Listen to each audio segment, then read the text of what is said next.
your socks! Hey! The Lost Art with Andrew Cox podcast, now streaming on all major podcast platforms. A Till Valhalla Project ambassador. Thanks for tuning in to the podcast that's given a voice to our veterans. The Lost Art with Andrew Cox.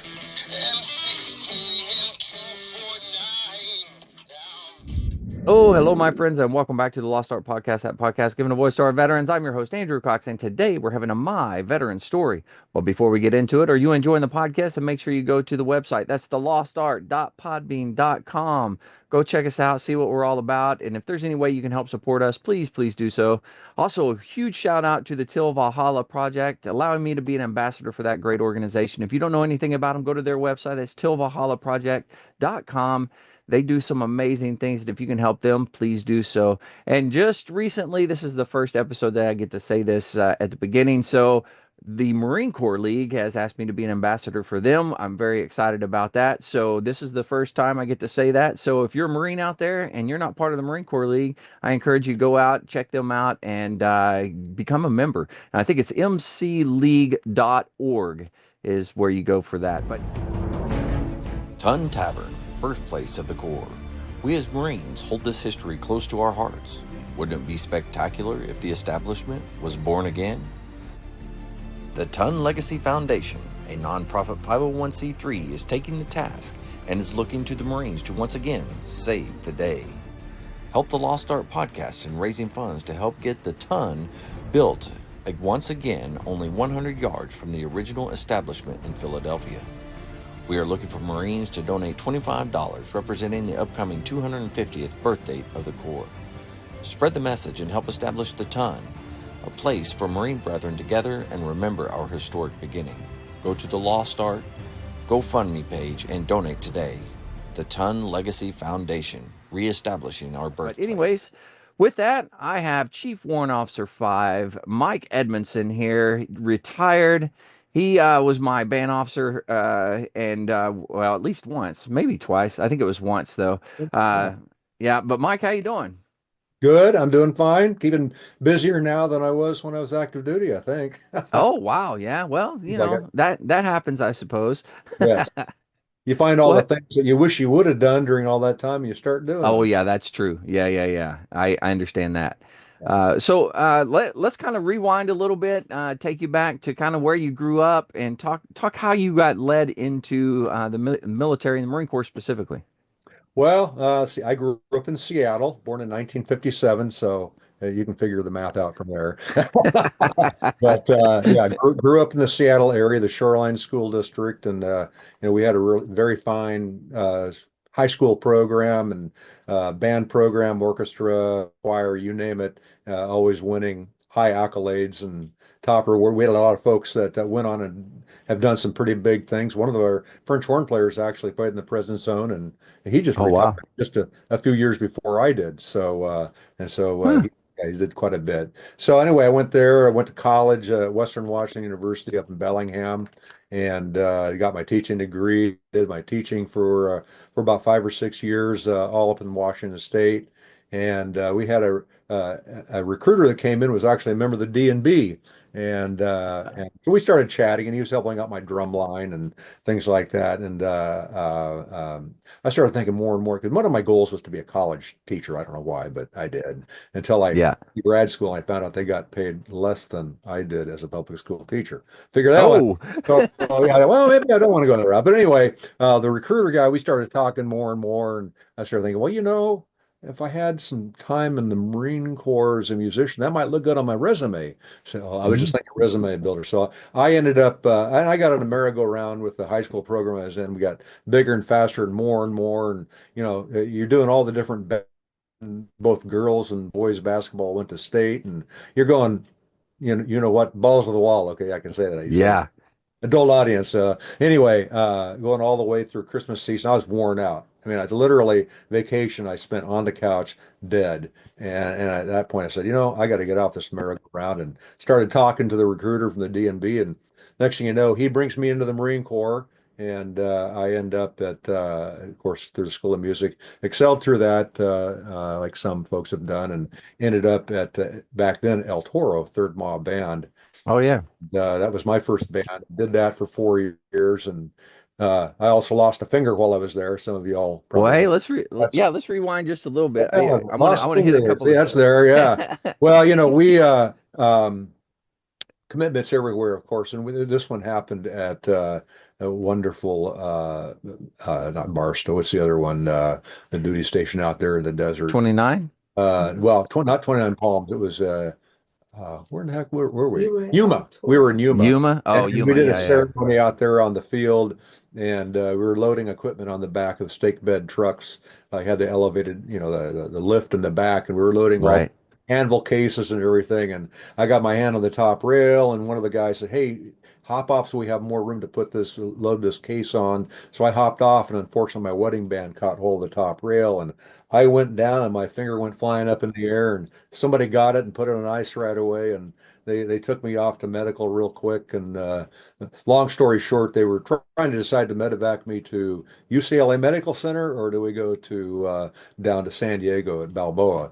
And eventually, Right. they strapped me into the general's jet, their Lear jet, whatever it was, C-12, and strapped me in there and flew me on down to San Diego Balboa.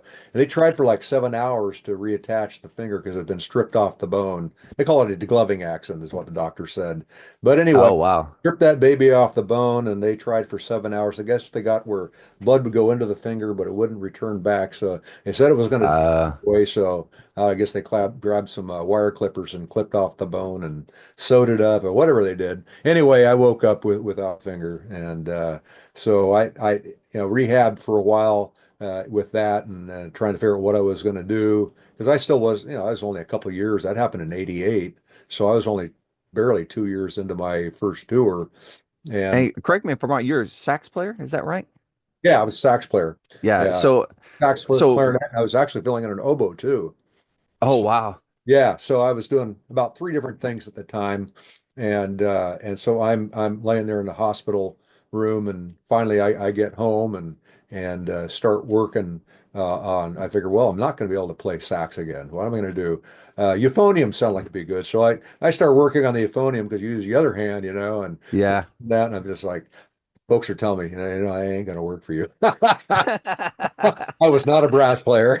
Yeah, yeah, yeah. No, and then somehow, as I was going through rehab, going on to Balboa, that the guy, one of the doctors down there, or physical therapists, said they had recently seen a workshop or a clinic on from Dr. Pelé, who was a French doctor on prosthetics, and they thought, it was for hands and fingers, and so they thought this might be the answer for you. So anyway, we went through that whole thing, and next thing I know, the doctor made a mold off of this finger, my ring finger, my right Mhm. hand, to match this one over here. Had my sax there and matching up. Okay, how do you curve it to hold it right to be able to play? And so we started working on that because he had never really done anything with a musician before.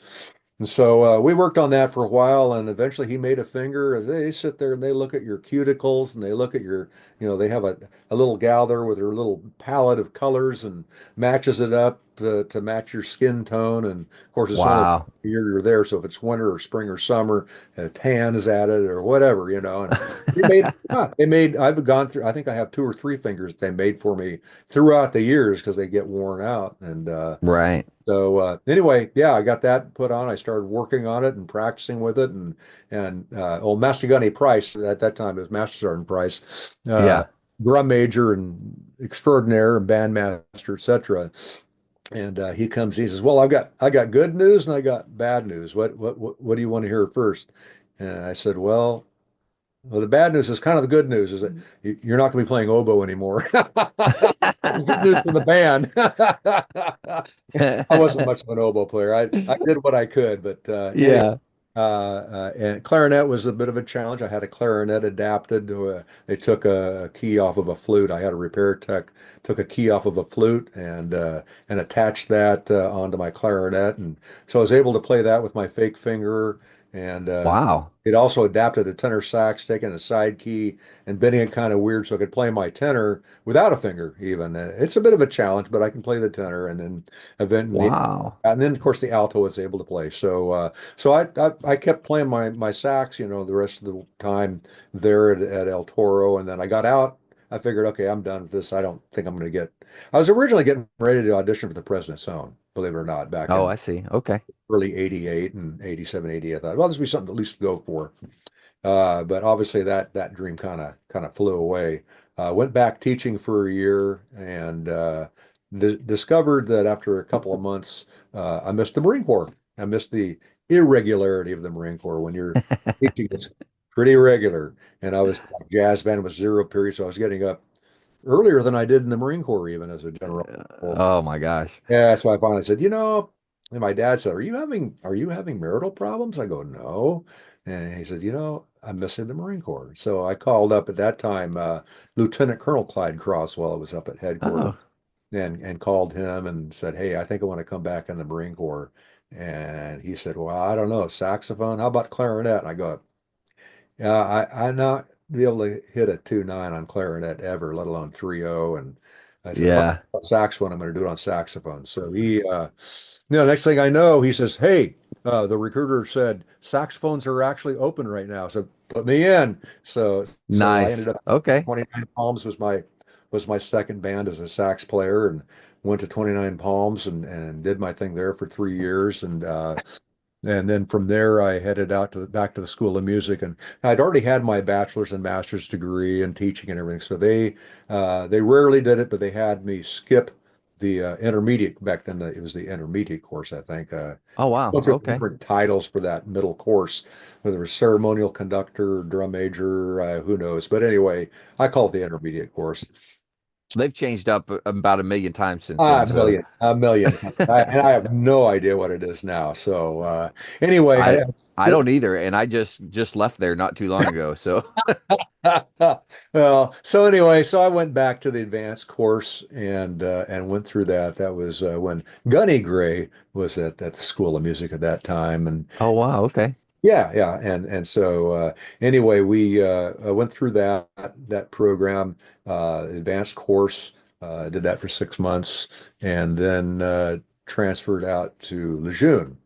Oh, interesting thing is that when I went back to 29 Palms, they they called it wasn't a re-enlistment, but it was just another enlistment off of being out. And so then when I went to the School of Music, they screwed up because technically I was uh, uh, I was supposed to extend or I was supposed to re-enlist, but I never re-enlisted. And then while I was there, they said, "Well, you didn't re-enlist, so you have to extend." And I'm going, "Oh, okay, whatever I have to do, let me do the paperwork." So because then I had to get orders to Lejeune. Since Yeah. Lejeune was an FMF unit, I had to have a certain number of years left on my contract to be able to accept orders to go to Lejeune. So I Right. went from the School of Music to Second Mardiv and extended for that.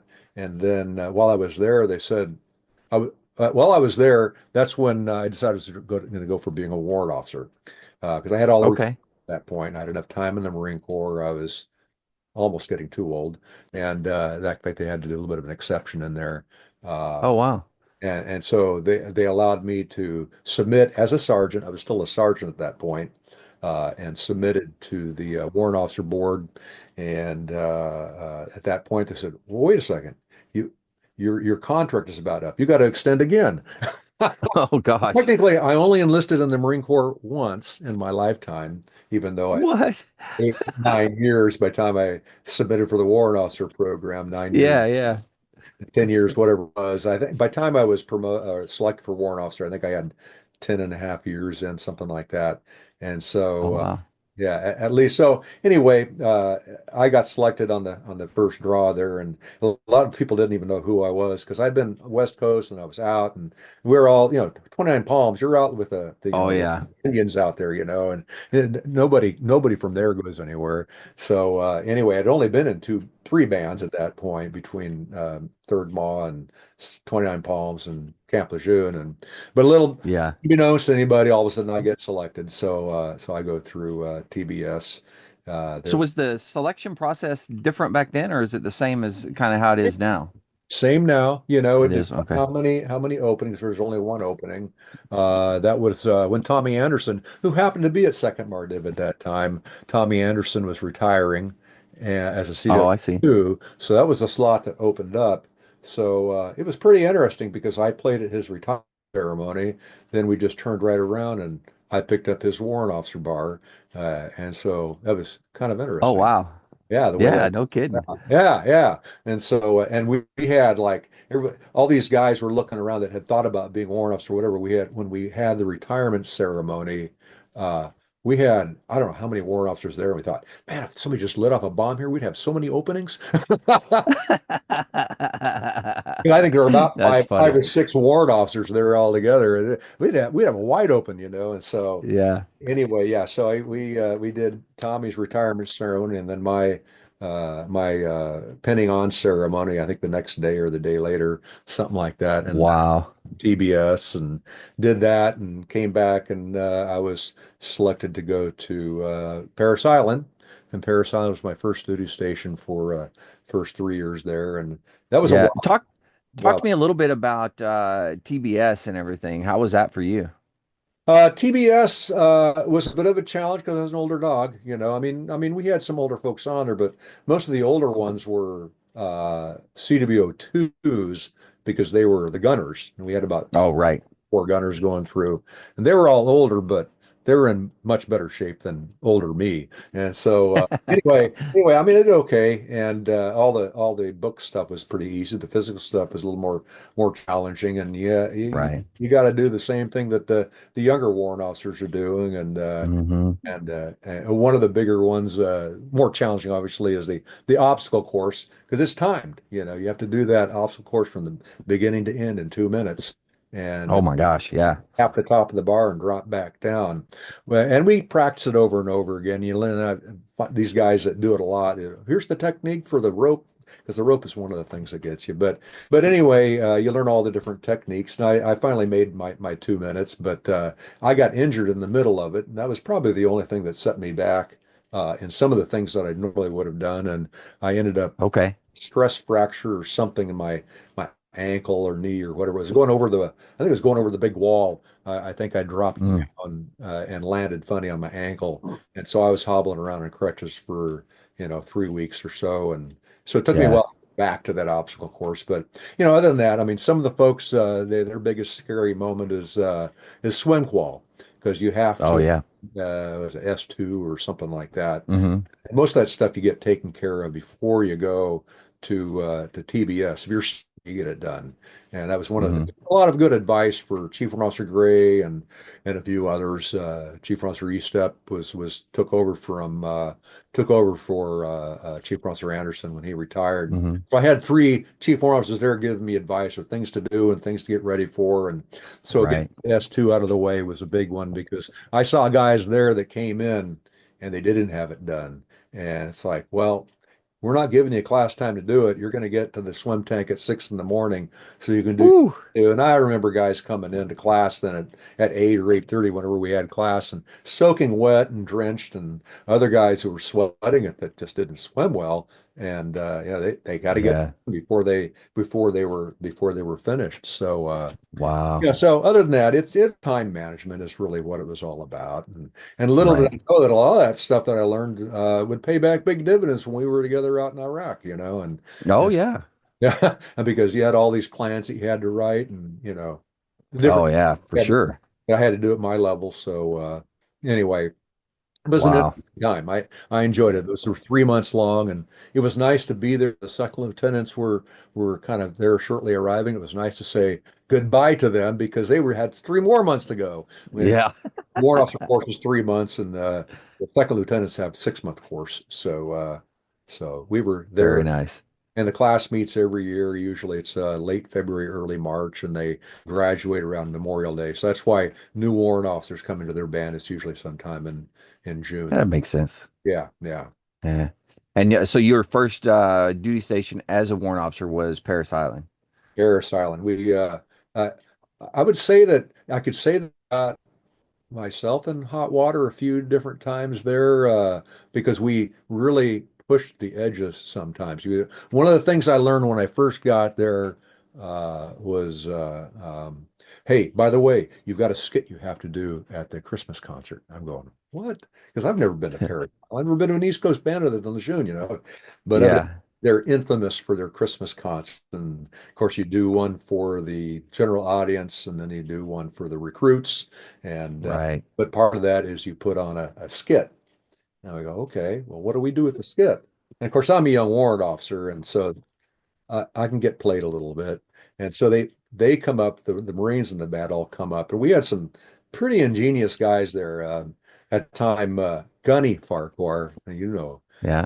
Oh yeah. Master Farquhar, but he was Gunny Farquhar at that time, and he was an MTA, first MTA. We had a group of MTAs. He made Yeah. sure he stacked that because he knew that was the band he was going to go to. He swears he didn't to this, but guess what? Matt, you stacked the band. And we had like I think the whole trombone section was like a 3-2 on average, something like that. I mean, Oh my God. these guys under playing they were playing scales faster than the clarinets could, and it's like they were just you couldn't challenge them enough. But they also had a Yeah. creative license, and so they came up with some scripts.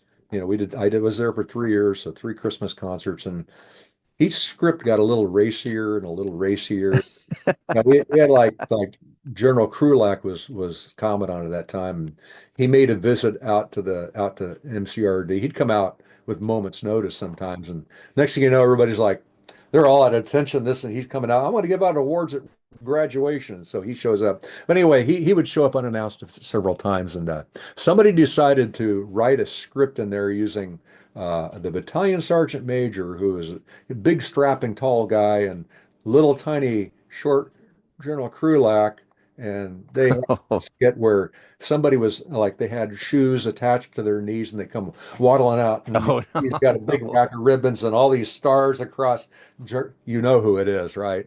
Oh Yeah. man, and the script was like, and the audience was cracking up. I remember after that concert, I got cornered by the general's wife, and General Battellini was the commanding general, and she said, "What are you trying to do? Get Jim fired?" Not good to get the commanding general's wife mad at you, but anyway, we all had. I think each year it got a little racier and a little racier, and how far are we going to take it? And then I remember one time when Matt Farquhar decided to take. We'd do morning colors, and what we do different now than what I think the bands do it back then because we try to challenge the band, and every colors we did a completely different lineup. Every Hmm. graduation pre-ceremony we did a completely different lineup. Oh We wow. never repeated marches ever, other than what had to be in the ceremony. And so we had Hmm. 6 new marches every single week, and we just Wow. post the lineup. You guys practice individually, go into sectionals one day, do a rehearsal one day, we kicked the gig, and the band would play flawless every time. But Matt Very had nice. the idea to do because he liked to try different things. He brought the clarinet section out, and back in that day, you didn't have usually 5 or 6 clarinets, right? Hmm. Sometimes you'd only have maybe 3. Well, we were blessed. We had, I think, 5 clarinets and maybe a sax that was playing doubling on clarinet, and he had them come out at like a big V to play clarinet polka with the Oh, band playing very nice. clarinet polka. Cool. They played it great. I get called. The chief of staff wants to see me. I'm going. This chief of staff was tough on Colonel Bosom, and I get in there, basically, I go in, hey, Colonel. Oh, I could tell right away this was not one of those where you say, hey, Colonel, how you doing? Yeah. Come in, stand at attention, 6 inches from the desk, kind of thing. He says, Oh. you will never play that song again. This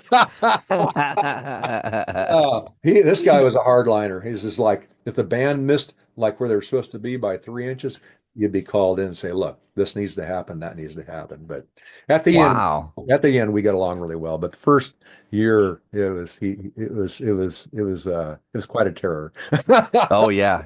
Breaking in Yeah. the brand new band officer. So anyway, I survived though. Survived those 3 years, You and then know, I real quick, the relationship between a band officer and the chief of staff and the CG and stuff like that is a very unique relationship, and not not every unit has anything like that, you know. especially at the depot, especially Yeah, the band plays a very integral and special, within the ceremonial aspects compared to any right, of the EMF bands and whatnot. So, in fact, we had the general's quarters was being rebuilt for the whole time General Battaglini was there. He and I looked an awful lot alike. At that time, I was a little skinnier, but he and I looked an awful lot alike. And there were times where I went up to the head shed in the general's building, and people thought that I was General Battaglini from a distance, and I'd get, no, not me. I only have this little thing, and I don't want to respond.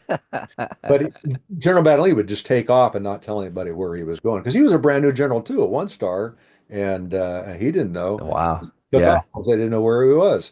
But he was living in like quarters one of over in the BOQ. And there were a number of times when we had like the Secretary of Defense, which was his former boss, because I think he was uh-huh, Tech Def's aide, and his former boss was going to be there. We were in a special ceremony. This is so he calls me over to quarters one after hours, like 1700, 1730, whatever. Uh, and so I show up over there. He's telling me about what all he's changing his pants and getting out of uniform and putting his civvies. And it's like, how often are you there where the general's got his drawers dropped and this and that and whatnot? And yeah, but yeah, so we're he's telling me about what all we want to do for the Sec Def. I can't remember which Sec Def it was at that time, but anyway, he was a big dog to him. And so yeah, go through all the planning process. But you wouldn't have that in a lot of other uh, duty stations, could you say? uh-huh, Oh, yeah. And the chief of staff very true. does run the show, though, Oh and yeah, runs the general's calendar and everything, even though he hmm has a staff sec, but the chief of staff is the one you got to make sure you're pleasing. right, yeah. I mean, that's really, correct me if I'm wrong, that's really who that band officer works for, is the chief of staff, It is. you know. The staff and the staff sec are the two guys I really work for, Yeah, even though we fell under headquarters battalion. That's kind of like for admin purposes, but for operational purposes, yeah, yeah. that's it. That's where the rubber meets the road. Yeah, that's very interesting. That's just you don't see that everywhere for sure. No, no. Yeah. Well, from Paris Island, you said you went where? I went first Mardiv, Camp First Pendleton, Mardiv. Okay. first duty station. That would have been in 2000.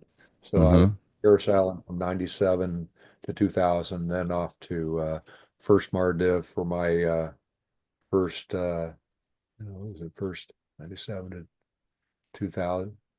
I was there for a long time because Yeah. we had some different things going on, like Iraq.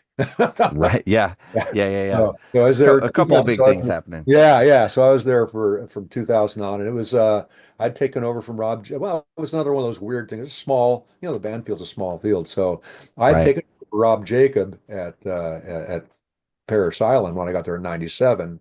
And then when I got to First Mardiv, I took over from Rob Jacob again.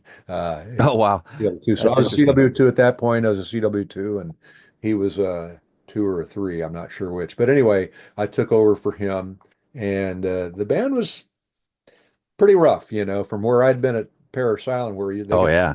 play anything, throw out any kind of a grade five, grade four, whatever piece, they'd play it. Mm-hmm. All without rehearsing, they could play it all. Hit First Mardiv was a little bit different, and we had some Yeah. musical challenges. When I first got there, so we worked on those. We were getting there. We were doing some pretty good things, I think, within the first couple of years. So our big thing there was, of course, the big concert down in Escondido, that Oh Escondido right. concert, Yeah.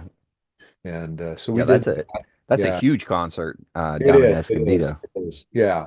But we were more ceremonial oriented than we were really concerts. So ceremonies and parades were our thing, and so we kind of build on that, and we started developing the concept for a new band hall at that time because we were playing in a pretty dilapidated, ancient.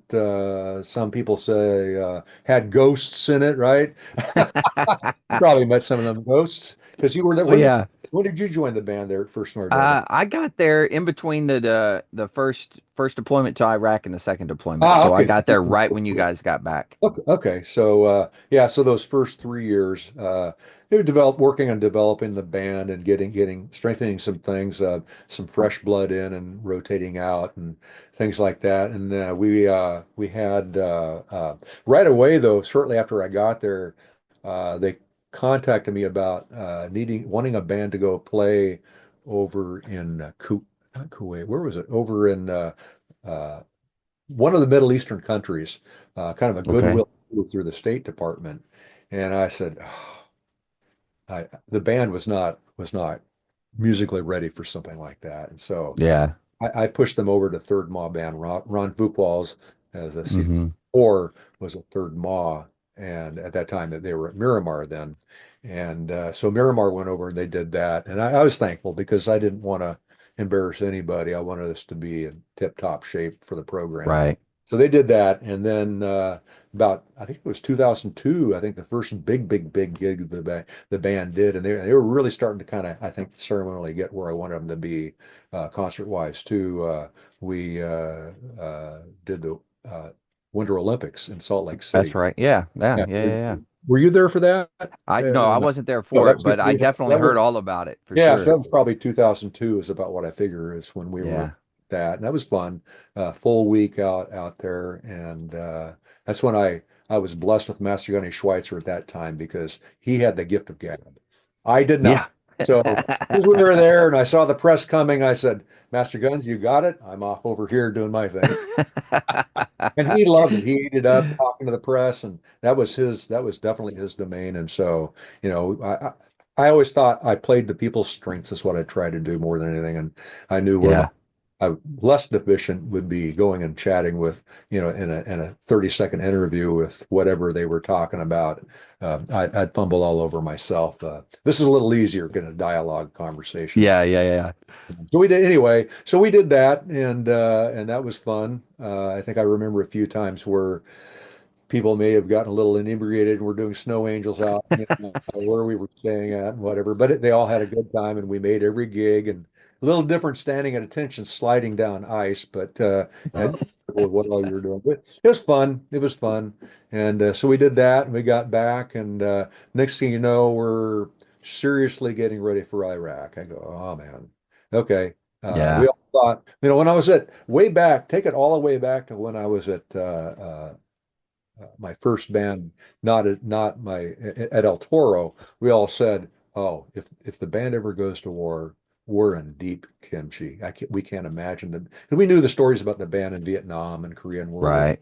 that kind of thing. Well, of course, right after I left, which we kind of skipped over because I never went there, but Desert Storm, Desert Shield, or the Oh, Iraq yeah. first Iraq War thing Hmm. out, and that's when both the division and wing bands went over there for that. And I thought No, I was just did you go leaving. with that?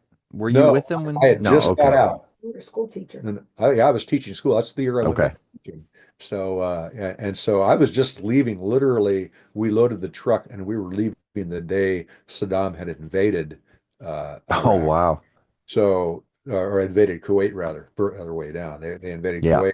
And so I was teaching and I kept telling my principal, hey, I expect to be called back. I don't be surprised. I never did get called back. They were calling back Yeah. all the guys that had been out for almost, the end of their tour as individual ready reserves or whatever they call that. Right. Yeah, they were about ready to be called back. So I said they're going to get those guys yet because we didn't know how long this war was going to last. Well, we blinked and it was over, right? Hmm. But anyway, so I digress. Anyway, so we come 2003, we're told to get ready to go, and they said, okay, well, this is the real thing. So we started training for just about everything you could think of: combat this, combat that, and Humvee requirements, making sure we have the right kind of drivers, and Right. because we had it was a different kind of mission that we had when we went there in 2004. Yeah. And we were supplying convoy security, and we were on the run all the time, moving from one pause to another pause positions, and Hmm. up and down the highway and all the way up all the way up to Iraq, but starting out in Kuwait, and we had the quick reactionary force, the QRF, had that going, even though we had that in four too, and so we had two or three different things that we did. Perimeter security, had to drop all the different fighting positions for every stop that we were at. I had to have that whole security plan put together to pass forward to the higher command, the G3. Right. And so, it kept me busy because we stopped all the time, and we had different positions where I would have control. We had about 12 different, we went trained as if we were going to have about 12 different positions. We had the band that took up, I think, about 8 positions, maybe. We kind of set everybody up in a clock and Hmm. about way, and the band took over a certain number, and we had a couple of folks coming in from truck company would pick up positions, and from comm company would pick up positions, and Right. as CSSG 11, I think was the other group. And so Mm. between all of those, we could provide a full perimeter security with enough fighting positions. But with all those positions, they would all develop their fire plan sketch, and then I had to put them all together to show the security plan that we had all sectors of fire covered, and things like that. So that got to be kind of academic after the first several times, but we had to work on it, quite a bit before we left to go over there. So Oh we're yeah, for sure. ready for the performance, so to speak, and Yeah. so, Now, and that's where you're saying the TBS came in handy, PBS came and in handy. everything you Yeah, learned there. exactly. We were able to Yeah. pass that on, and I got a lot of help from our battalion S3 in helping me get up Right. on some of the things we did. But we were going up to 29 Palms training quite a bit, a few different times, and the band would go out there and we'd set up our perimeter defense like we needed to, and of course truck company would be back in the rear, and they'd be throwing flares up in the air and having disco parties and whatever. We were the only ones taking it serious, it seemed like. I, rem I remember the CO from Recon Battalion coming around and looking at some of our guys and what they were doing, and he started grabbing his folks from Recon, saying, "Look, this is textbook. This is the way it's supposed to be. These guys are doing what they're supposed to be doing," and they look up Wow. the comp company and truck company and what all they were doing, and so at that point, we had to kind of make a decision. We decided, you know what? The band, we kind of got what's going on. We can do our own practice. We can do our own field studies and whatnot. We're not going to any more division uh, events like that because I don't want them to get the wrong idea that it's just a big party. So we took Yeah. it serious. What we did, we took serious. We learned to be improvise, adapt, and overcome because we were constantly moving on the road from Kuwait on up. And I remember one time well, actually, one of the stops, and people do remember that the big sandstorm that happened, and it was like Hmm. I remember arriving at this pause. It was a big, huge field. We found out later it was a big watermelon field, but we didn't know that at the time. And pulled up into the area, and the G3 would comp company and whatever they would set up the stuff for the general's COC up there. And I remember Right. going in there and looking at the first thing to do is they put on Fox News and CNN. That's the Right. Yeah. comes up on the big screen because that's where they were getting a lot of their intel, I think, was from those guys. Interestingly enough. But anyway, so I'm watching that all of a sudden the tent starts shaking back and forth. I go, what?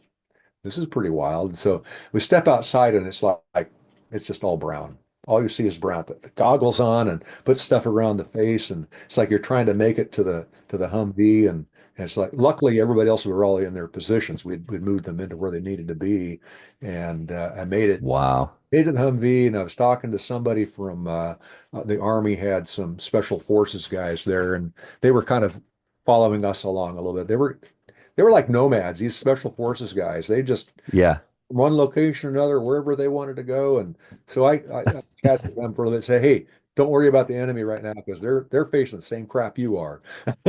Yeah. See, you can't see them, they can't see you. So don't worry. We didn't know what was out there. So anyway, Yeah. you just hunker down and get past this thing. So I got into our Humvee and put everything together, strapped the windows in as tight as we could, and we just kind of waited, and we're thinking, man, couldn't get any more miserable than this. And all of a sudden, plop, plop, plop, and you're hearing rain starting to come down. It's raining mud because of all the sand. It's like, oh, this Oh is my God. more. So we finally we ended up falling asleep sometime middle of the night in the Humvee and woke up and it's like freezing out. It must have been 30 degrees out, 25 degrees. Oh God. Wasn't that cold, but it felt that way because the ground wasn't frozen. In fact, the first couple of steps I took, my feet, like the mud just got larger and larger, where my got normal shoes all of a sudden looked like size 32 shoes on or something because of the mud and walking around like Bigfoot and making where everybody else is at. And they're all just cleaning mud off of themselves. And, so Oh wow. over there for like 10 days, I think the division just came to a complete stop. The war came to a stop. And they were just cleaning out equipment, cleaning out the, Humvee air filters and you name it. They had to clean the 3 tons. They had to 5 tons rather. They had to clean all that stuff out. And Yeah. And but from what what I did was they move told that forward? We just stayed right where we were at, and eventually yeah. we were able to move forward out of there. But it was an interesting time, definitely an interesting time. So we just Well, they all the we stories I heard, they kept saying that sand got literally everywhere. Like it doesn't it, matter how much you put stuff on, and it just got everywhere. There's no way around it. very, very fine mist, but and we've had a couple spot pauses there that were pretty interesting. We had one where we got a request for a bugler at Al Assad. I think it was Al Assad. Anyway, it was on the other side of Iraq, and so Hmm. I went with a bugler, and we went over there and dedicated a World War One cemetery. The second Mardiv, I think, was going on the other side of Iraq, and they uncovered an old British World War One cemetery, and so they were cleaning Wow. that all up and kind of bringing it back to where its original glory, the best they could do. It was like a goodwill gesture for that area. Again, I can't remember exact city, but anyway, we That's really cool.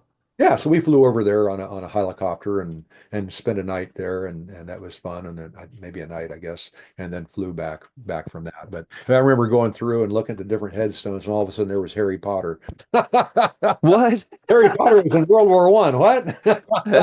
But it was, yeah, Harry Wow. Potter was the name of the dude that was buried there. I said, okay. I took a picture of Wow. that somewhere in my collection, but anyway, so we came back. That's pretty wild. Yeah, we ended up going as far as Baghdad Hmm.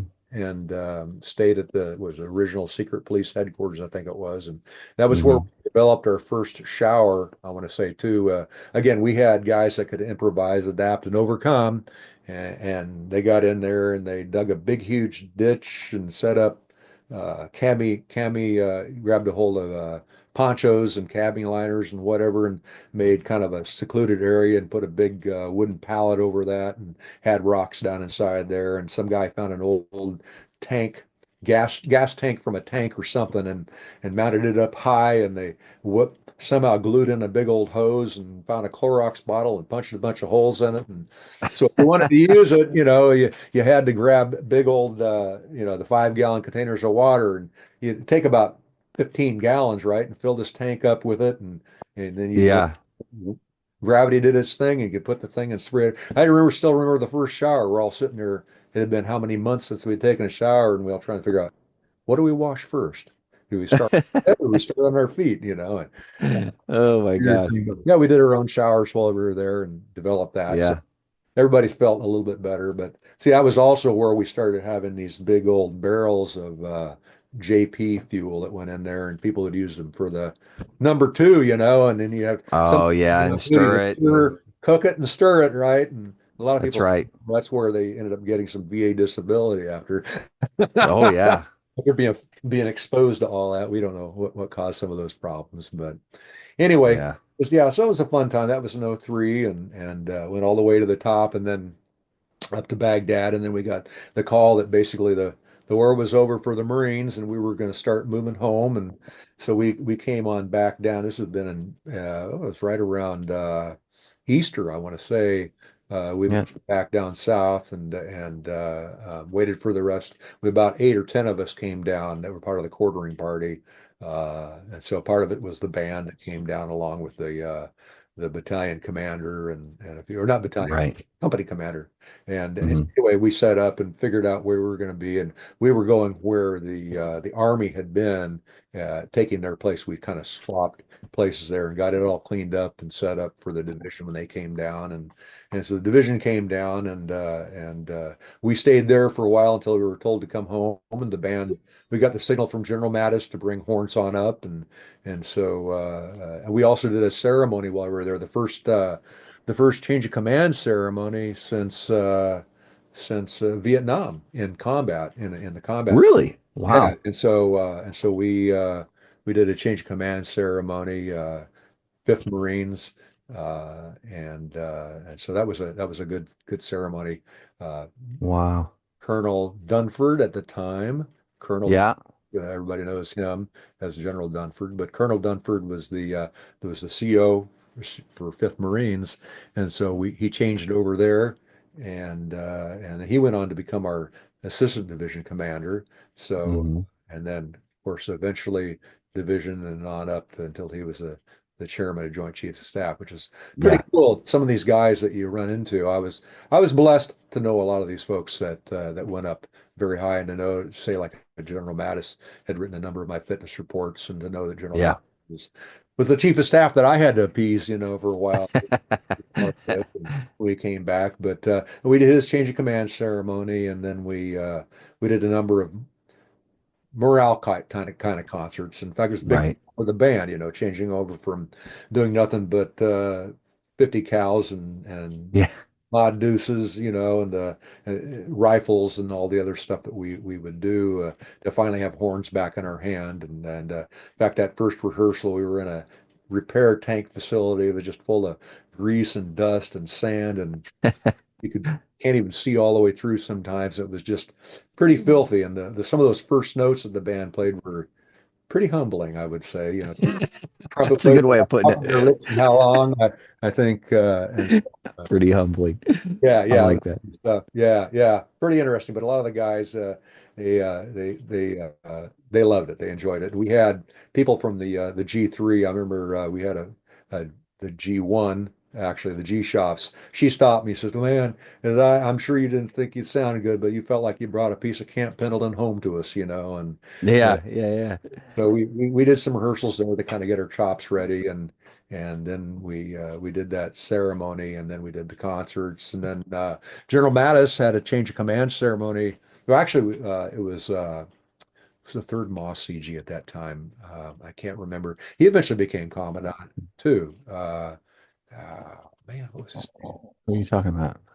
Third Ma. Where did he go from there? Anyway, he was I commandant don't know who you're talking about. too. And one of them silver-haired guys, and but Yeah. yeah. Anyway, we played his change of command up at Al Assad, and to make that happen, see, I'm getting mixed up. That was in '04, wasn't it? When we did that, yeah, that was in '04. Yeah. I think so. Yeah. Getting, I'm Yeah. getting, I'm getting tours mixed up, but yeah, '03. Anyway, we did that, and then we finally came home, and the band was the first one to come home in '03 because we had to play the change of The command arrival. for recon, yeah, and then all the Oh, I see. arrivals. So even though we were one of the first ones to come home, they were one of the last ones to take combat leave. Oh, wow. Came home Yeah. but couldn't take leave till the end of August. So end of August hits, they go on combat leave. They come back, we're back for a month, and things start. Oh, by the way, you're going back again, 2004. Yeah.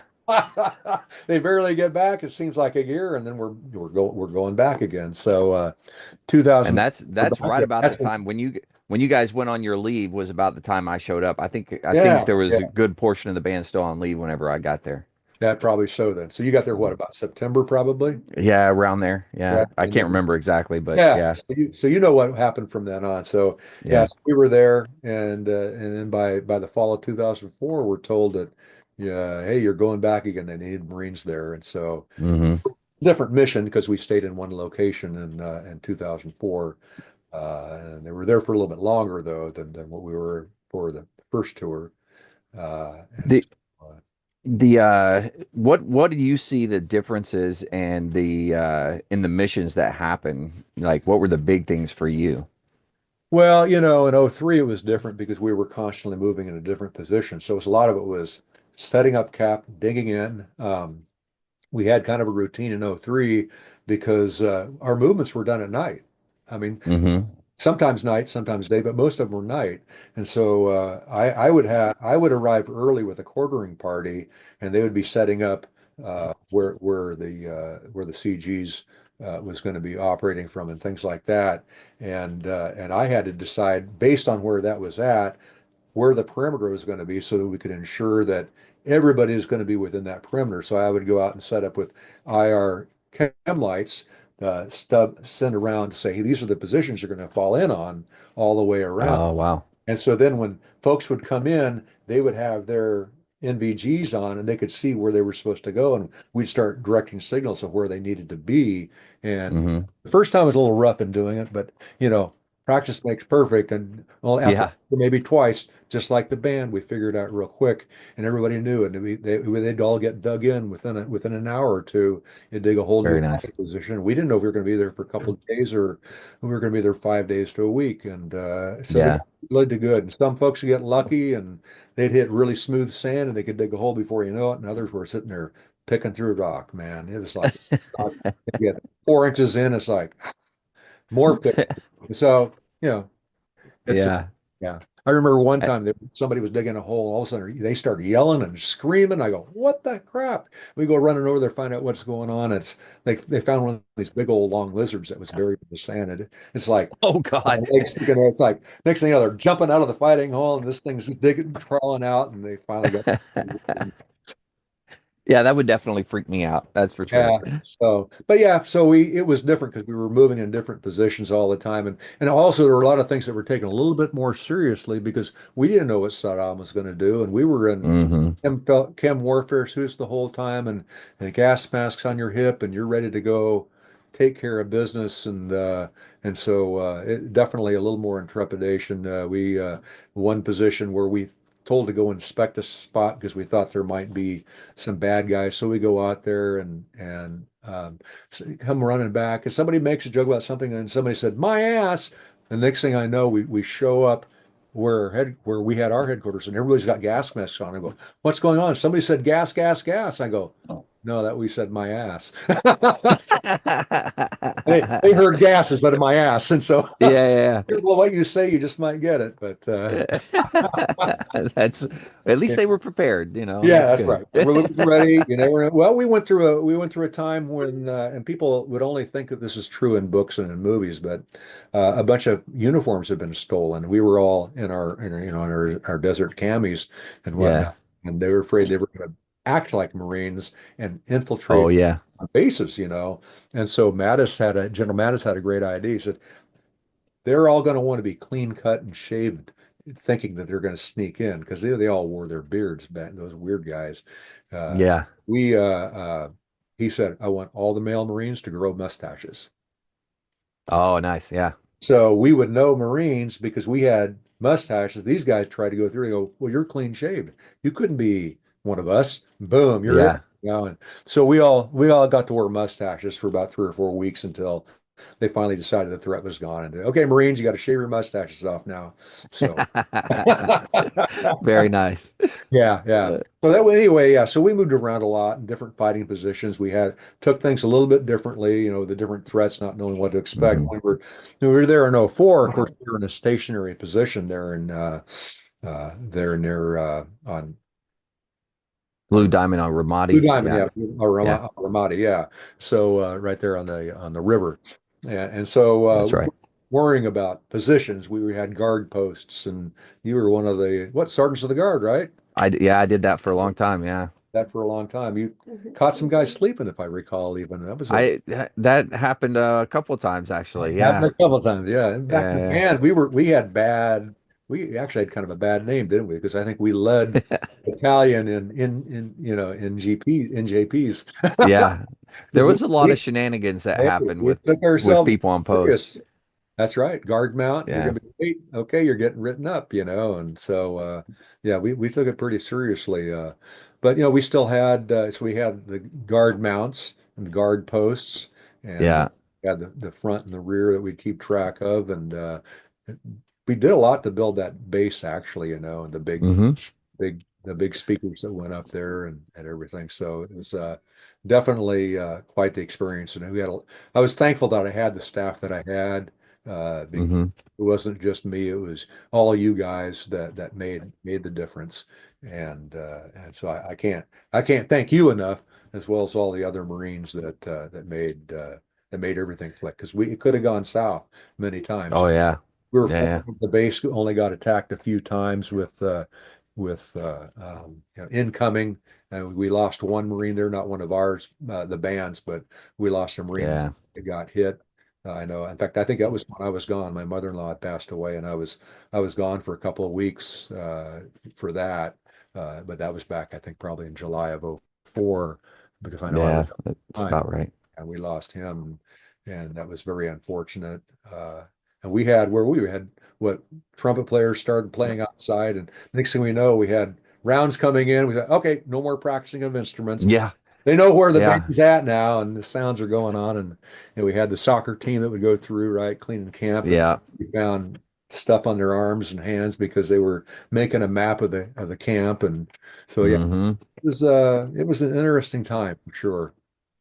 Yeah, and that was of course that time during in that part Ramadi, that was considered the Wild West at that point. It was It was crazy. I mean, we heard and saw explosions all the time. We, all the you time. know, it was crazy. Yeah, in I fact, I remember the day I came back from my being gone when my mother-in-law had passed away. So I'm getting ready to go from one spot where my quarters were at, where I slept, to where we had our band operations center there, security operations. So all of a sudden, hmm I'm stuck in a hallway because we had incoming. And I think they're all landing in the river, but they do these pot shots, and there's like, what was it? We had what do we call them? The motor boy, or mortar boy, right? Mortar boy. I think More, all the guy. I think they figured he just set up mortars that would oh yeah. fire and whatever. We found that they had mortars hooked up to a washing machine timer or something, and so they would set the mortars off, but they'd be long gone by the time it would go, because it would Yeah. go off for 20 minutes later. And but you guys were awesome, because when we would get a mortar land in base, and you guys would be able to do that back azimuth that we learned from the Army, how you do all that. Yeah. To figure out their location based on, hey, it was 80 millimeter round and it came in at this angle. hmm Based on that trajectory, this is about where they came from. And man, you guys were usually spot on, because you'd send the S3 crew to go out there and they'd find the exact spot where that launcher was at. And so, Yeah, I learned a lot doing that stuff. I mean, I never thought in a million years I'd do something like that, oh, but it no, was pretty cool. yeah, yeah, you were a paradiddles or whatever. Yeah. That kind It of was thing it was happened. good. It was a good Yeah, experience, very, very doing cool. that. Yeah, yeah, I enjoyed the experience too. Not that I'd want to relive it, but Yeah, it makes a little bit about who you are, and you find out, what can you do and what can't you do, and you really don't know until you're in that situation. You that's know, very true. Yeah. this is like in TBS. We had guys that were like strapping strong. They could do this, they could do that, and then we'd go up and do these long hikes, and it happened to be raining, and we were all muddy. They were all crying and whimpering and this and that. I go, what are you talking about? I'm from Seattle, so the rain's not going to, Yeah. little bit of mud, whatever. I'd been in scouts, I'd done all that kind of stuff. And so you just never know. And it's the same way in combat. You get Yeah, yeah, people you think would operate well under pressure, and all of a sudden they're freaking out, and anyway, other people who you thought wow. timid little mice, all of a sudden they're mighty man, and Yeah, yeah. yeah, yeah. So yeah, Very true. Very true. so anyway, yeah, Iraq happened. We did our thing, and I was finally about 2005, because we had the stop loss stop move. Once you got there, Hmm. nobody was going anywhere until we were released. And finally, they said, "Well, 5 years, time for me to move." So Yeah. we moved from there, coming from the point of the arrow, First Marine Division, as far as close to the tip of the spear as you could be. I ended up in Albany, Georgia, logistics base, the very feathers of the furrows, right all the way. I felt so out of place, and it's like I'm going into these staff meetings, and they're worried about the price of gas at the gas pump, and how can the prices aren't better than what they should be? It's like, uh, yeah. Anyway, it was a great sounding band. 3 years there, great sounding band, but Yeah. they it definitely was not what I was used to at the division. So Oh yeah, for sure. Yeah. probably a nice Completely break in a different. way. Yeah, it was a nice break in a way. I had a Turn that light out. relatively regular schedule, but Turn I the light also up. a lot of travel. Got to do a lot of travel, Uh, and so I enjoyed that part of it because we never did get to travel with First Mardiv a lot, other than to Iraq. So yeah. yeah, so we did our traveling and hit all the way to as far as Montana from Georgia and up to Boston and different places like that. A lot of good concerts, a lot of good parades, a lot of good Marines there. Just the town sucked. That's all. Was as Master Farquhar used to say, Albany, that part of southern Georgia was a part that Florida didn't want, so they gave it to Georgia. Oh wow. I got to know well, you had sand fleas in at Paris Island that bite you good. There they had the sand gnats where they all they did is bug you and you're at morning colors and they just want to go up your nose and bother you all over the place. Oh yeah. It sucked. It sucked, you know. So Oh 3 years of that was good, and then I got God blessed me and went back to First Marine Division for a second time, and went back there for about 3 years, and then about that time, towards my last year, and the band had gotten a lot better. They'd grown and done some good things. Won the George S. Howard Award, so they'd definitely been moving in a good direction. And did that for 3 years, and Jim Ford started getting ill, and so the word got out, and so I just called up and said, "Hey, whenever you need me, let me know for headquarters." And at that point, right. I was CW4 by then, and Now, your second time back there at Division, what were some of the big differences going back? Because this is after, now the band's not deploying. You got everybody else deploying. You got the different units and stuff. I, But I what was that like coming back there? well, let's see, the requirements had changed for what was going on over in Iraq at that time, because by now we're talking 2007, 8, 2008, 9, 10 time frame. So uh, Hmm. we were sending groups over there, but they were small groups, like a brass quintet, a self-contained unit. So if there was a if there was a ceremony that needed to be done, whether it was a funeral or Yeah. if it was Christmas time, the uplifting spirits, things like that. We'd send a unit over that could perform. So it might be a brass quintet with percussion augmented. So maybe an 8 piece, Right. and they would be attached to S3. And so they would, whatever S3 needed, they could be there to help with S3, but also pick up their horns if necessary. Okay. So that was kind of what was going on with that. And otherwise, the band, we continued to function. I mean, going backwards after 2005, we started sending the band over, but it was half the band. So we'd have one half Yeah. the band back and one half the band forward. I wasn't there at that time, but that's what they were doing. And they found that that was not really a good thing either, because before we would send the whole band over and then we'd rotate bands between First Mardiv, Right. Third Mob would then go over when First Mardiv came back, and we had Hmm. helped over commitments that the other band couldn't do. And they found out that Yeah. half a band was half a band, and a half a band just didn't sound like a full band. And so No, not even close. Yeah. 25 piece band for an entire year, it was pretty tough. So I think they Hmm. finally decided to kind of ease up on the band, uh, taking a smaller group out did not really cause too much of a problem as far as performances and functionality and ceremonies. Right. So that's what was kind of happening during the time I was there. And that actually started weaning off even towards my last year. They were only taking single or maybe two augments, and that's about it. And some Right. folks really wanted to get that. I wanted to go over, but they said, oh, we have no place for a CW4 over here. So Yeah. I never got to go back again. But You got that was, promoted out of it. yeah, I got promoted out of it, I guess. So It's that not a was bad thing. yeah, yeah. That was pretty much what was going on. We were doing concert Okay. raids and supporting the First Marine Division Association and MCMA. We had Marine Corps Musicians Hmm. Association. We had them. We did a dedication of our new band hall at that point. We had our new band facility when I got there.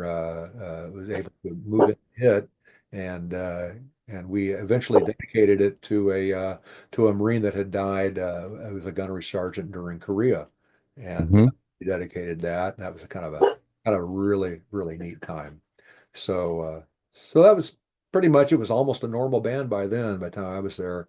But again, I thought performance level was very high. And we had some really good folks in all the positions.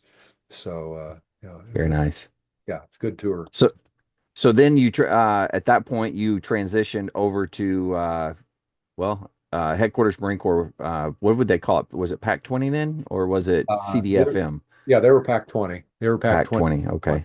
Yeah, and we were a part of Headquarters Marine Corps Public Affairs at that time, and they changed their name while I was there to Community. Yeah. Still can't quite figure it out. Yeah, I don't know. We all called it Public Affairs still. For It's basically what it is. most everybody, they understood that. They understood that lingo. But anyway, went up there and we were part of the Community Relations branch within Public Affairs. Hmm. And so we I think we started a lot of neat things while we were there. It was very challenging my first time there. I mean, I got up there, Jim Ford was still there, and so I was just kind of like in transition, waiting for him to retire, which is okay. I wanted him to stay there as long as he could to do his thing, and Yeah. but also when I got there was the closure of bands because That's right. Commandant said, "Hey, we need more people in different Marines in different areas," and so we lost the 29 Palms band and the Albany band. Interestingly, two of the bands I had served in, and one former fashion. So anyway, Hmm. we closed down those bands, and it was difficult because we were trying to move Marines to new bands, but again, cutbacks in funding was part of what caused the issue, and cutbacks in funding Right. caused problems with being able to fund orders for Marines to move. So all of a sudden, even though the bands were closed, sorry, we can only move 5 Marines this month because that's all the money I've got for Oh change. wow. So it's like I couldn't move them, and some of them were stuck Yeah.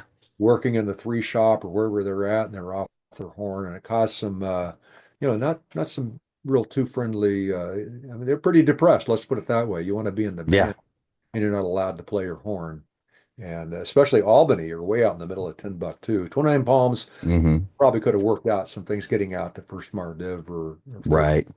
play a little bit here and there, but it was difficult. It was challenging. We finally got Marines moved where they needed to be, and but that took nearly a year. It seemed like I quite a long transition.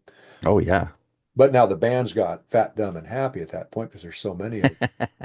Yeah. Yeah, all these Yeah. extra Marines that were all going, and some re-enlisted, some didn't, and we went through challenges of bringing in quality Marines. I'm not sure how it was by the time you were at the School of Music, but we have the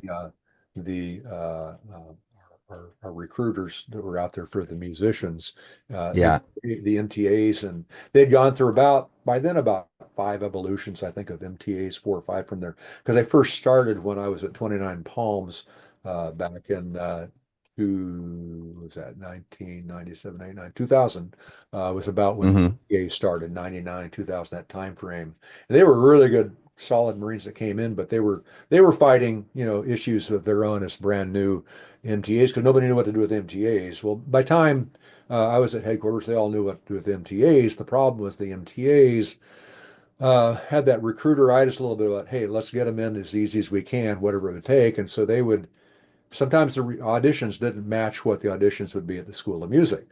So Yeah. they would get passed in the field. By the time they got to the School of Music, they were failing out, or they weren't even Hmm. making it. They weren't even making it through the incoming audition. And so it may sound good that the MTAs met their mission, but we were not meeting our mission and getting qualified musicians out to the Right. bands. They're guys that would come in and they played clarinet. They didn't even know how to put the clarinet together, that type of thing. Jeez.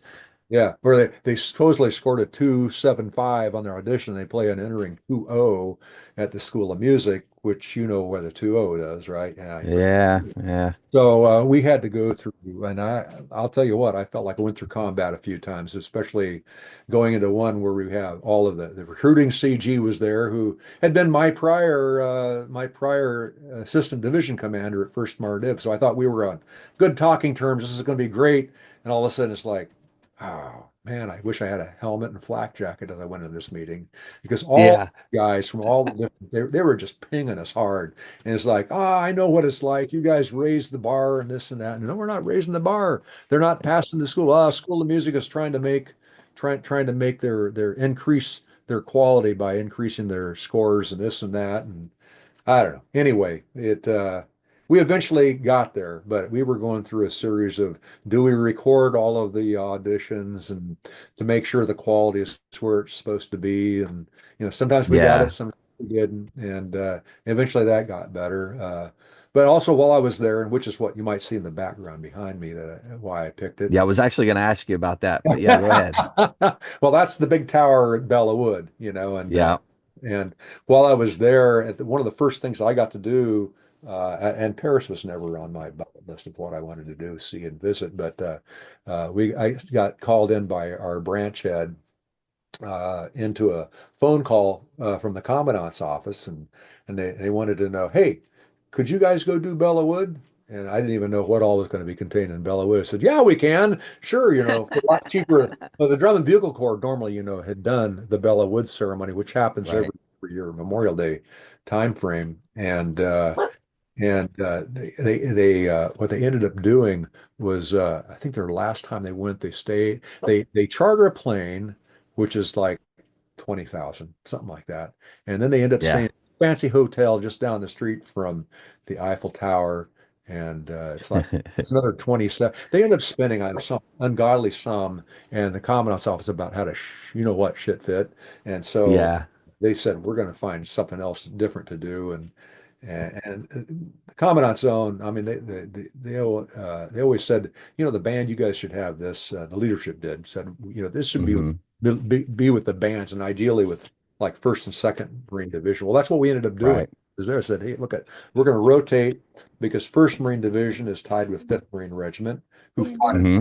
Hollywood, and Second Marine Division is with Sixth Marine Regiment, and they're tied in, with what happened in Hollywood during World War I as well. So, Yeah. so we ended up working that out, and I was very proud that we were able to keep it still going today, from what I understand. Yeah. Yeah. Both Yeah. bands It is. back and forth, and but it was, the first time was like touch and go because we weren't sure what all was. Yeah, the band, not a problem. We get the band over there. We can book commercial flights instead of chartering. Commercial flights are a lot cheaper, and Yeah. the flexibility. Of course, the DNB, rightfully so, had certain parameters. Like they would leave like literally after they did the Friday night evening parade, they would leave Saturday, get there Saturday Hmm. afternoon, just in time to do the ceremony on Sunday morning, and then they would Right. do something on Monday. They'd have to fly home by Tuesday to be able to get ready for the next evening parade. And the band, we had a little more control of our schedule. We could spend a little more time there. We did, we could be a little more flexible in how we arrived and everything else. So yeah, so we took that over. I found And out. play Well, in other places as well. say again. I say and play in. Well, I'm probably Yeah, on mute. exactly, Yep. Sorry. exactly. Yeah.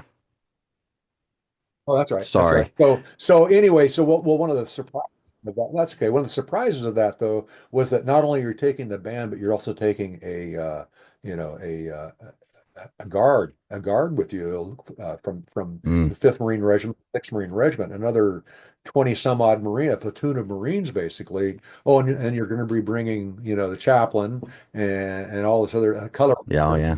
all these other. Oh, I didn't realize all that manpower because you're only talking roughly 45-piece band. Now that Right. expanded to about 90 that you're taking over there, and of course we were in control of all of that, and so it got to be a bigger thing than what I imagined originally it would be.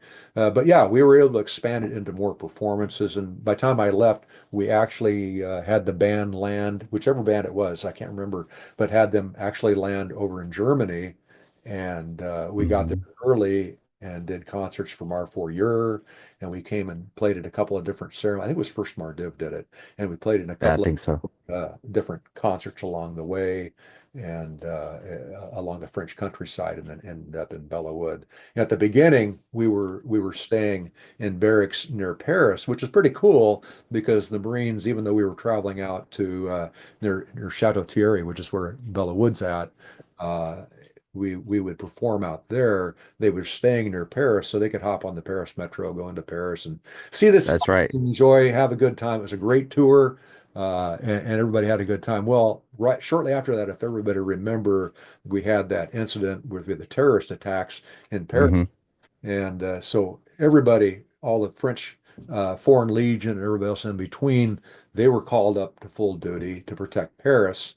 And where did they stay? The same place where the band stayed. So guess what? No more quarters. Yeah, Paris. We had to find way out in the Paris country, the French countryside, in the middle of nowhere where the band stayed. So we had to try to find that's ways, right.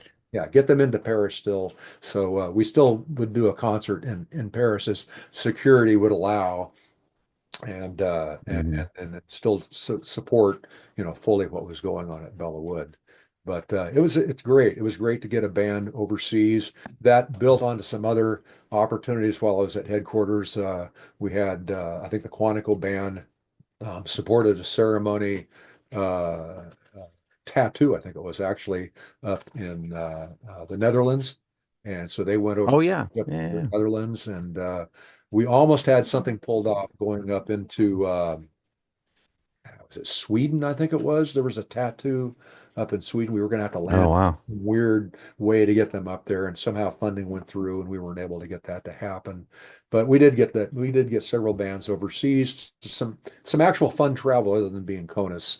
Before Okinawa, they Right. really got a chance to go overseas. It seemed like so. Hmm. And Hawaii got a chance, obviously, too, to do the same thing. It was nice to see bands CONUS to get out there and do a few things. So that was good. And then I think one of the last things, and I really don't take that much credit for it other than I signed the paper, but Jeff Fangman, who was my partner in crime there towards the end, kept pushing me about, we need to have vocalists. And I go, Oh vocal, yeah. come on. You really? I said, well, okay, yeah, but where are they going to come from? I kept, go back and look, and it's no, we're not going to give you six more Marines. And so it's like, if you want to create something, you got to create out of what you have. So Right. yeah, so because two of the things I was still trying to do is bring back LDOs, and then also Hmm. looking at the this vocalist thing. And so I finally decided, how are we going to do? Okay, we'll have to pull a saxophone out in each band. So we went from five saxes to four saxes, and we did something else.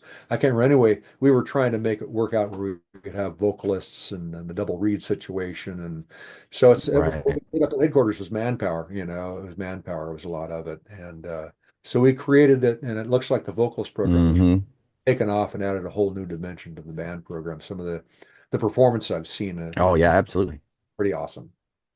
Yeah, and they add so much more to a performance. I think just having a vocalist to be able to it's one thing to hear the music and stuff like that, but when you're playing kind of, I guess, popular music, but you don't have a vocalist, or you have a vocalist that's just kind of so because Yeah. it's somebody that's had to do it, but having somebody that's no kidding a professional vocalist get up there and sing, I think it brings a completely different element to everything.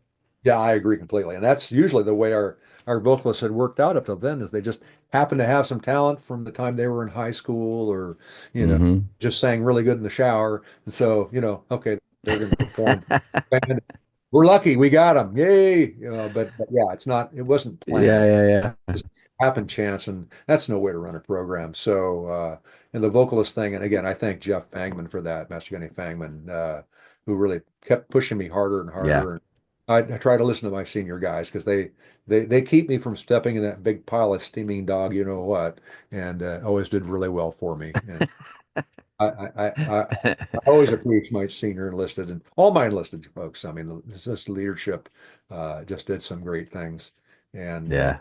take the lead and listen to them. And 'cause I was always told, hey, the first time as I picked up warrant officer and was leaving Camp Lejeune, one of the gunnies or staff sergeants there said, just, hey, sir, just don't ever forget where you came from. And so Uh, that always stayed in the back of my mind. And I was not going to be one of them because I'd seen plenty of yeah, captains and, captains and majors where they think they knew the answer and they just ignore their first sergeant or their company gunny or whoever. And yeah, they're stepping in that big pile of dog doo-doo.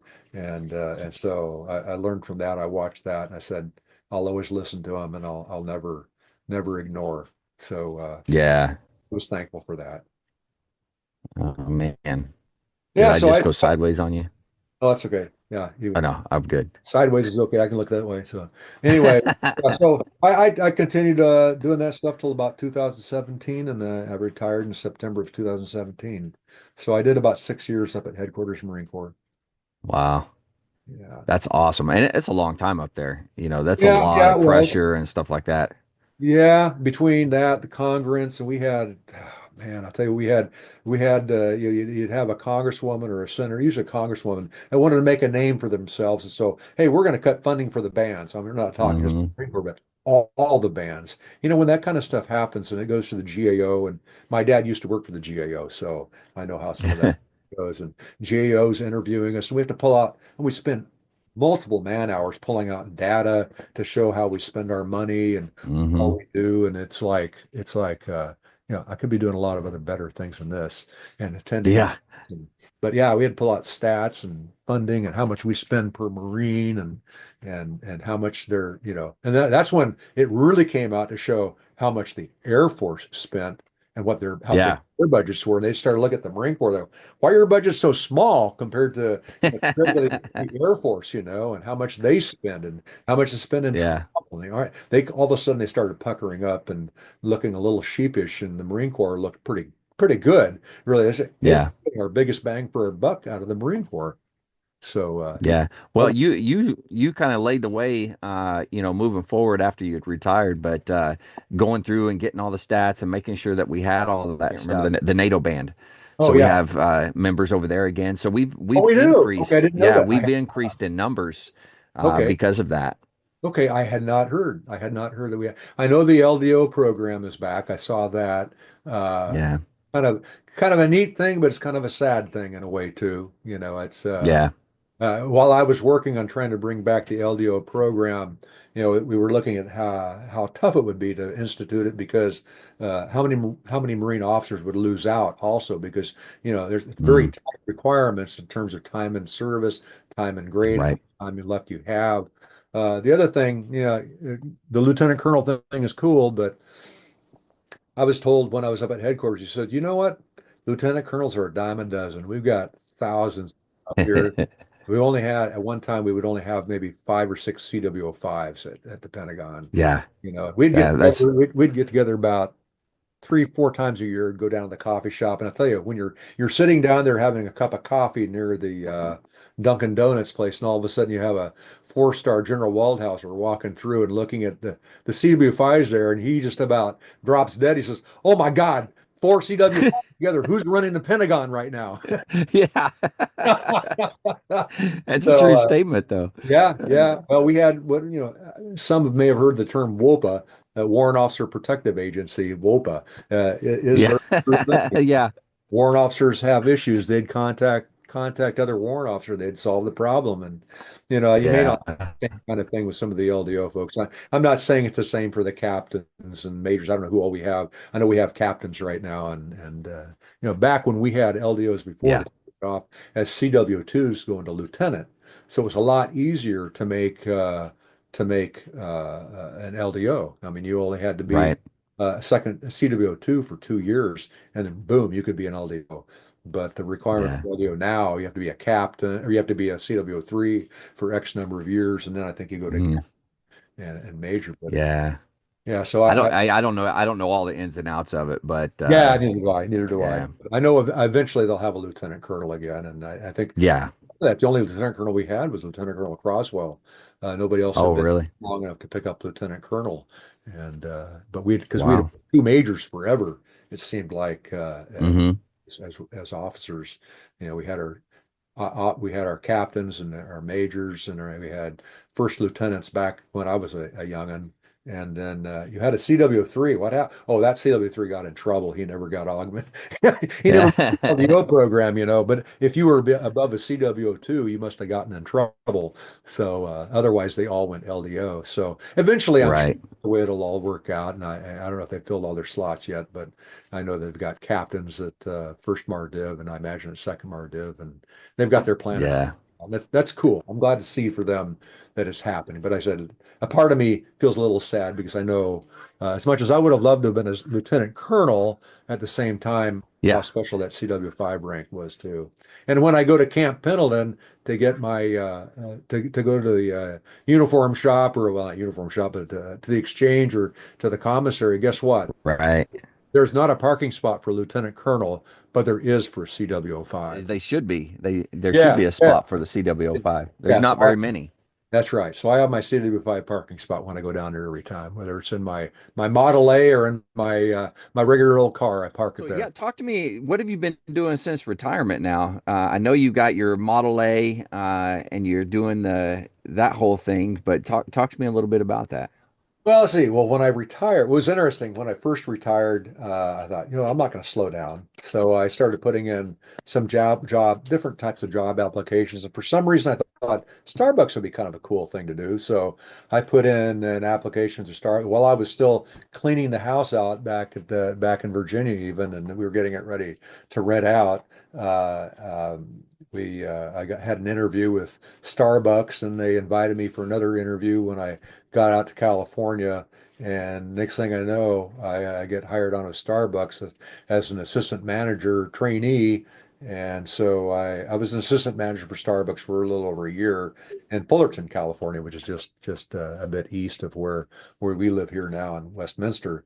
And so I did that for about a year or so, and I discovered while I was doing it that the sound, I never knew that a Starbucks could be so noisy because I got here my hearing Oh wow. after 31 years, I got hearing aids too. It's Yeah. back when I was in the Pentagon, that's when they gave me the hearing aids, and I never realized what I couldn't hear until I had them Yeah. on, and then what I could hear from my master gunny and my master sergeant, what they were talking about, and it's like I'd say, "Hey, I heard that," and I'd hear this.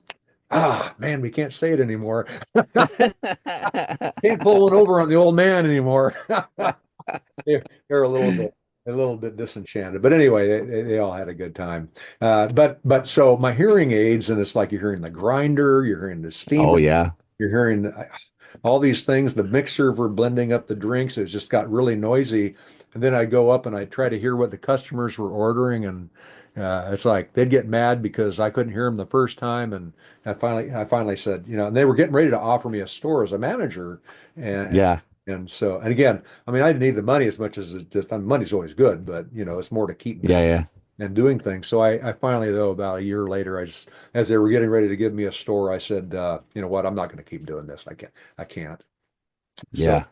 so I left that job, and right around that time, my father-in-law was starting to get a little bit sicker, and so that worked out well. And I was helping him out as he was battling some of his medical difficulties, and was doing that. And then along the line, somewhere I found out about this place called the Irvine School of Music. Well, okay, I hadn't done anything musically. I took time off, and they basically, it was more like a private music studio, and so Oh wow. I became a substitute for saxophone, flute, and clarinet, and I did that for a little while, and then I never got a call back to do too much of that, so I just kind of left it alone. And then all of a sudden, I got an email one day, and they're looking for an instructor, so I signed up for that, and so I started teaching woodwinds while I was there at Wow. Rhine School of Music. I did that for I don't know about how long, I was about 6, 8, 9 months maybe.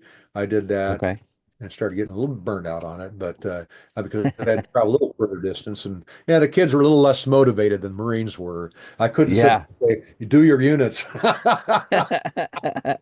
They kind of practiced when they wanted to practice, and sometimes that wasn't a lot, and others were Yeah. more. So I had, really rewarding students to work with, and others were a real challenge. And so while I was doing that, I don't know if you remember when I was at Pendleton before, though, I'd gone to school for massage therapy, because Hmm. I'd gone through my issues with my hip, as it turns out, and the piriformis muscle, basically one of the Yeah. muscles that fits along the sciatic nerve, and got into a spasm, and I got solved and fixed through massage therapy, and so I wanted to kind of give back to that. Well, I'd gotten certified in that when I was at Camp Pendleton before.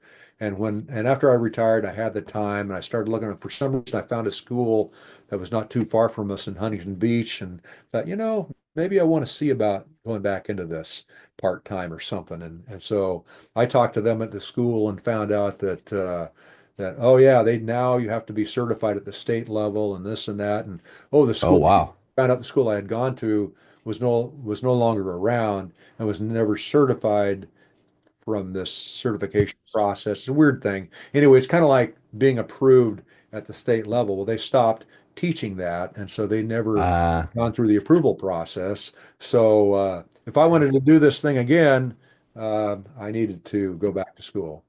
So mm. Bill covered it, but I went back to school for this 1,000-hour program. So I became what they call a holistic health practitioner. So Oh, okay.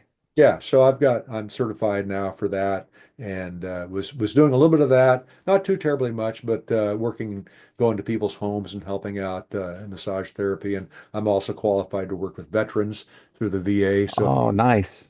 for the VA, and then the school, unbeknownst, they let me know that hey, we're still looking for an instructor.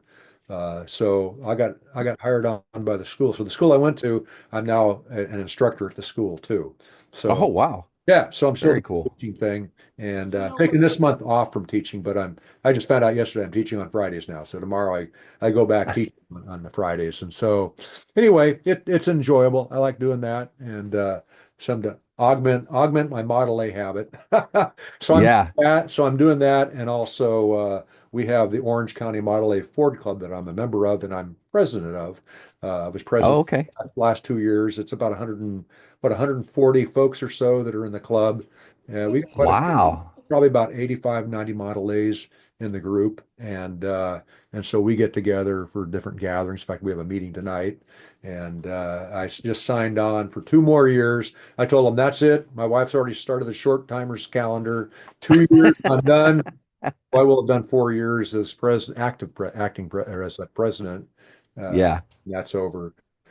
So I'm busy doing Model A stuff. I'm busy doing massage, busy trying to work on this house a little bit and getting some things done. Taking care of my dog, and we're doing dog training, and we got 3 cats, and keeping up with them. And my Oh, old yeah. my oldest daughter lives close by in Huntington Beach, and then keeping up with the grandkids back in North Carolina. We got my young Whew. got three kids, and so I got grandkids back there, and so it all keeps me pretty busy. Oh, yeah. Wow. Yeah. Well, you definitely doing a lot in retirement. That's for sure. Oh yeah, but it all keeps me young, I guess I should say. There you go. There you go. Yeah, That's a good way of looking at it.